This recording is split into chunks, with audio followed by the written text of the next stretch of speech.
it's kind of a downer because I mean, you guys know this that I lived in a single parent household or still do. My parents split up, and it's kind of a downer that a lot of people don't have both parents in their household. You know, just because when you have two incomes, you tend to have better outcomes for the kid.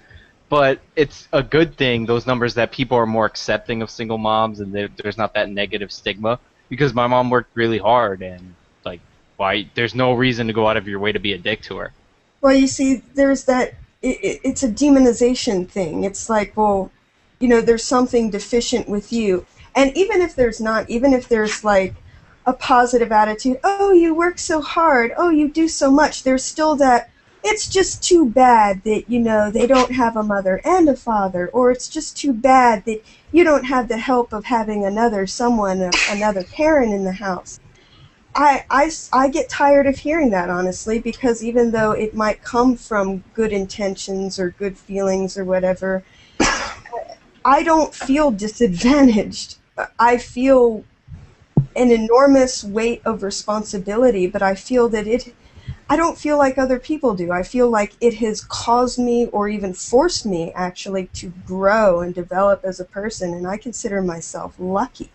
I don't want either of my children's fathers coming back. I mean, obviously the relationships were a mistake, and I don't, want them in my life. Making it that would be harder for me. And if I were, I'm not looking to have another relationship ever again, and I'm not looking to find someone to help me share in my responsibilities.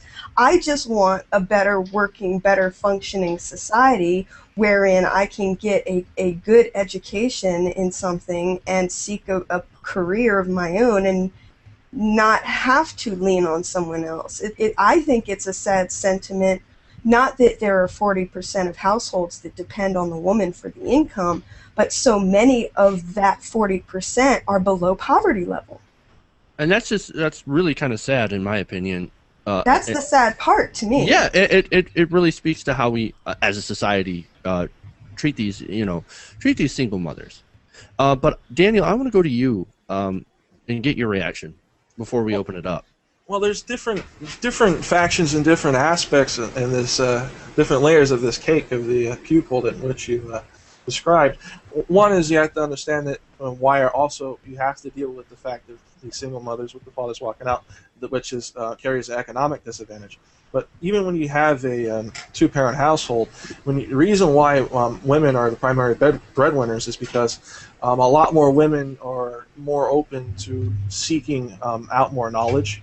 If you look at statistics, especially from UCLA, the majority of the students that are among the student populace are mostly women. It has a lot to do with that, with the aspect when it comes to more employers are more likely to hire someone with a college education as opposed to one without. You also have to deal with for many years with the male being the primary breadwinner of the household had a lot to do with male superiority. You also have the fact that today you have to deal with a lot of how can I describe it in an easy way?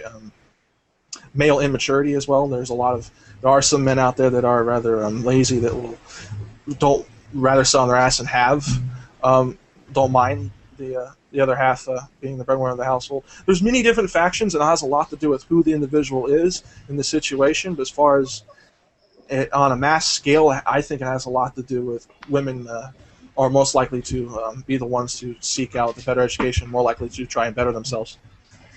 Yeah, that's a very good point, because actually my brother and his wife are in an unusual circumstance, and obviously this study involves not just single mothers, but all mothers, whether they're married or whatever, whether they have a partner or not.